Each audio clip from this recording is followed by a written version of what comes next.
So in this video, I'm going to be showing you how I took this picture from looking like this to this, right? So this is before and after, right? So we're just going to be doing it. All right. So I'm going to come to VR Median. Right. I like using VR Median because just personal preference, anyways.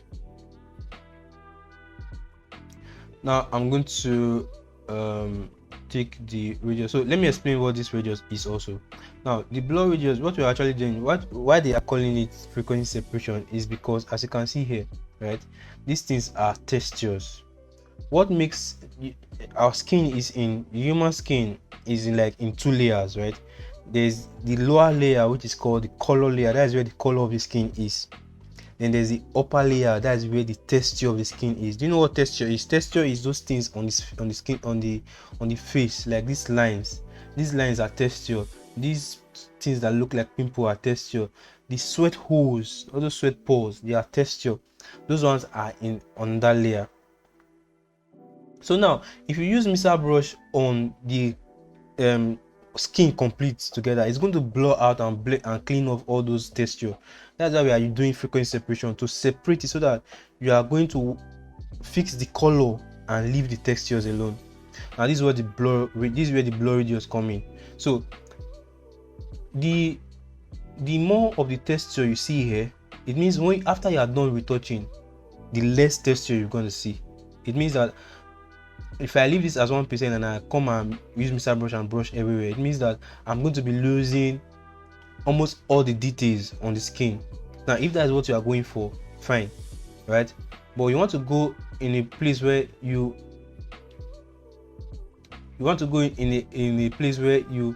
start to see that, okay, most of the textures are gone, which means the textures have gone to the high layer, right? So after retouching, you're still going to see some texture on the skin, right? So with this image, I don't want to see too much texture. I'm going to go with like 3, right? 3. I'm going to click on OK. All right, so once that is done, before you do before after, you're not going to notice any difference, because what this just did was just separate color from texture. It's going to be the same image anyway. So now to my lazy man retouching technique. So what we're going to do, we're going to come to this low frequency layer and we're going to come to filter, then Imagenomic portraiture. Okay, what portraiture does is just blend in and trying to smoothen out the skin, right? Now we have taken the low layer to portraiture. What it's going to do is that it's just going to smoothen out the low layer.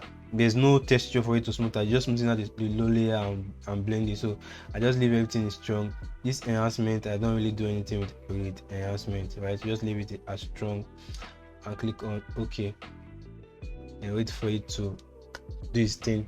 So before and after, you just soften up the low frequency layer, right? So you're just going to come to a mixer brush. So if you are in haste and maybe you have plenty pictures that you want to edit, I mean, this technique will help you. I use it most time when I have like plenty pictures to retouch. So we're just going to come and fix these problem areas, right?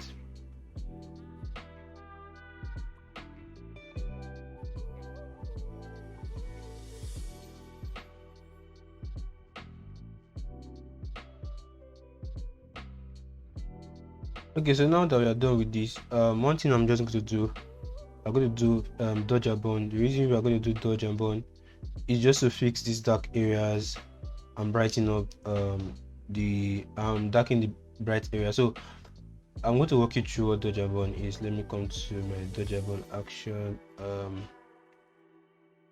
Okay, we're going to start with dodge. So what dodge is just a curve adjustment layer.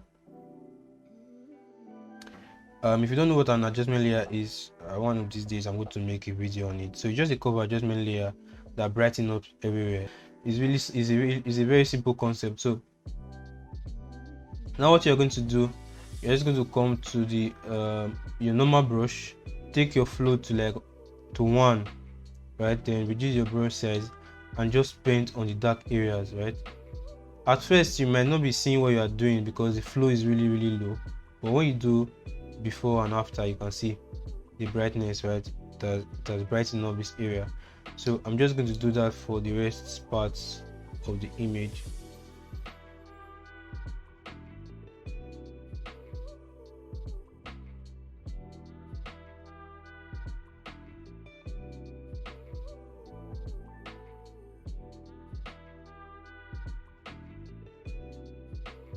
Okay, so I'm just going to put this into a group.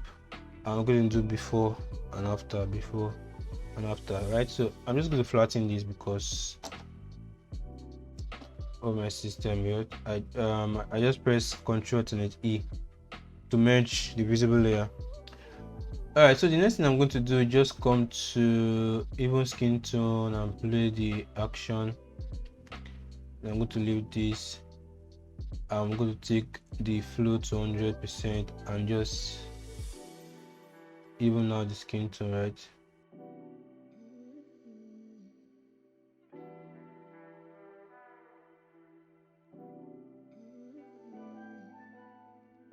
So after this, the next thing you're going to do is just to come to lookup table. By the way, if you don't know, I have a retouch pack that contains all the tools I use to retouch, from laws to actions to color grading plugin and everything. You can check the link below to you can check the link in the description of this video to check it out, right? So I'm just going to click on one of these and see how it goes. Okay, I like this. It's a bit reddish, but we can fix that. So let's do another one. Color lookup. I'm going to come to 16. Yeah, it's looking reddish. No problem, we're going to fix it. One more filter. Color lookup. I think this time 23.